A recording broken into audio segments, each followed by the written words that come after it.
Vous avez déjà eu une discussion qui a tourné au vinaigre en 2 secondes chrono?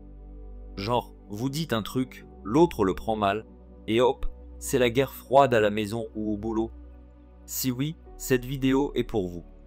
Aujourd'hui, on va plonger dans les bases de la communication non violente, ou CNV pour les intimes.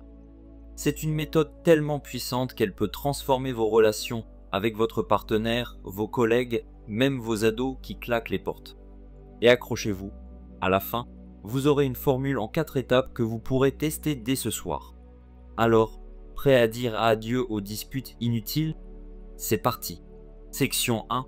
Pourquoi la communication non violente, CNV? Petit scénario. Vous rentrez chez vous après une journée interminable, et là, votre conjoint vous balance. Tu pourrais au moins ranger tes affaires, c'est toujours le bazar. Votre réflexe? Et toi, tu fais quoi à part aller? Et voilà, c'est parti pour 1 heure de tension. On a tous vécu ça, pas vrai? Mais imaginez un monde où cette même situation ne finit pas en clash. C'est exactement ce que promet la communication non violente. La CNV, c'est une approche créée par Marshall Rosenberg, un psychologue américain, dans les années 60. Son idée: communiquer sans agresser, en se connectant vraiment à l'autre. Et non, ce n'est pas juste une théorie perchée, ça marche dans la vraie vie, et je vais vous le prouver. Section 2. Les 4 étapes de la communication non violente. Alors, comment fonctionne la communication non violente? La CNV repose sur 4 étapes simples, faciles à retenir: observation, sentiment, besoin, demande. On peut même les résumer en acronymes. OTSBD. Je vais vous expliquer chaque étape avec des exemples concrets, et croyez-moi, vous allez vouloir sortir un carnet pour noter ça. Allons-y, étape par étape. 1. Observation. Première étape, observez ce qui se passe, mais sans juger.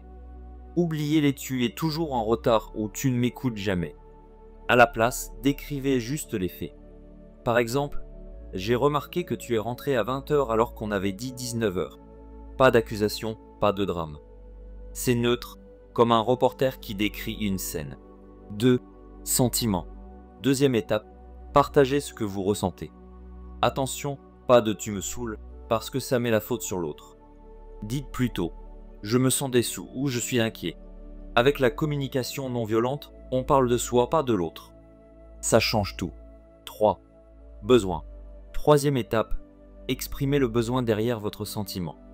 Pourquoi êtes-vous déçu? Peut-être, j'ai besoin de savoir que je peux compter sur toi. La CNV nous pousse à creuser ce qui nous motive vraiment. Et là, l'autre comprend mieux d'où vous venez. 4. Demande. Enfin, faites une demande claire, positive et réalisable. Pas un ordre comme soit à l'heure, mais une proposition.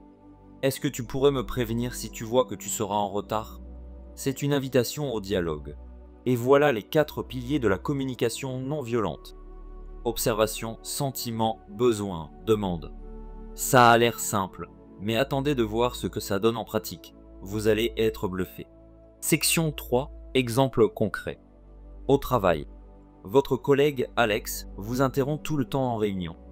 Sans CNV, arrête de me couper, c'est insupportable.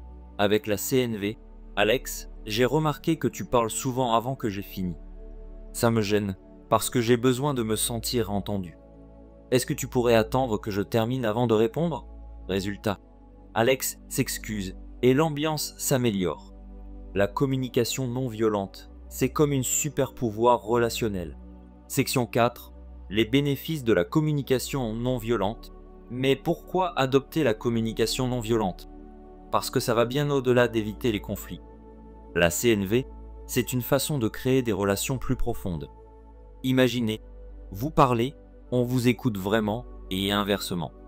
Vos besoins sont compris, sans jugement. Ça marche avec vos amis, votre famille, même ce collègue qui vous tape sur les nerfs. Et il y a un bonus. Vous gagnez en sérénité. Des études montrent que les gens qui pratiquent la CNV réduisent leur stress et se sentent plus connectés. Alors, pourquoi ne pas tester? Ça pourrait être le début d'une petite révolution dans votre vie. Section 5. Les pièges à éviter. Mais attention, la communication non violente, ça s'apprend, et il y a des erreurs classiques à éviter. Première erreur, transformez vos demandes en exigences. Dire « j'ai besoin que tu ranges tout de suite » reste autoritaire. Préféré, est-ce que tu pourrais ranger dans l'heure? Deuxième piège, ne pas être sincère. Si vous récitez les étapes comme un robot, l'autre le sentira. La CNV, c'est avant tout une question d'authenticité. Et enfin, ne vous attendez pas à ce que tout le monde réponde parfaitement du premier coup, soyez patient, ça viendra. Section 6. Une anecdote personnelle. Je vais vous raconter une petite histoire perso. Il y a quelques mois, j'étais en conflit avec un ami proche. Il annulait toujours nos plans à la dernière minute et je commençais à bouillir intérieurement. Avant, j'aurais lâché un truc genre « tu te fiches de moi ou quoi ?» Mais là, j'ai essayé la communication non violente. J'ai dit « j'ai remarqué que tu as annulé 3 fois ce mois-ci. Ça me déçoit parce que j'ai besoin de sentir que notre amitié compte. Est-ce qu'on pourrait fixer un moment où tu es sûr d'être dispo ?» Il a été surpris, mais il a reconnu que j'avais raison. Depuis, il fait plus attention.